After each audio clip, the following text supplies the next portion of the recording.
একটা হাদিস শোনাই। আল্লাহ পাক বলেছেন, হে আদম সন্তান, আমরা কি আদম সন্তান না? হে আদম সন্তান, আমার ইবাদতের জন্য সময় বের করো। আমার জন্য, আমার ইবাদতের জন্য সময় বের করো। যদি তুমি আমার জন্য সময় দিতে পারো তাহলে দুইটা তোমাকে ফজিলত আমি দিব।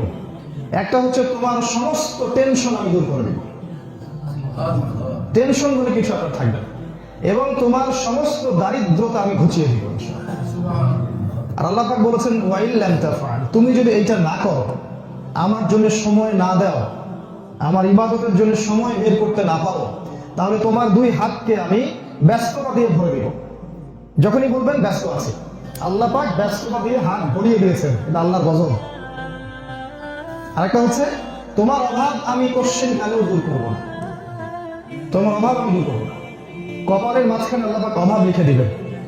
টাকা থাকতে পারে 1 কোটি, 2 কোটি, 3 কোটি, 10 কোটি, অভাব দূর হবে না।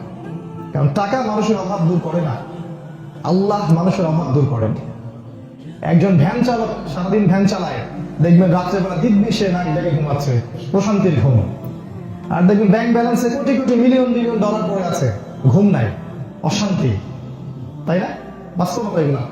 অতএব এটা আল্লাহর গজব। যদি আপনি আল্লাহর জন্য সময় দিতে না পারেন, আল্লাহ পাক আপনার হাতকে ব্যস্ততা দিয়ে ভরে দিবেন, আপনি সময় দিতে পারবেন না। তো অভাব আল্লাহ কখনো দূর করবেন না।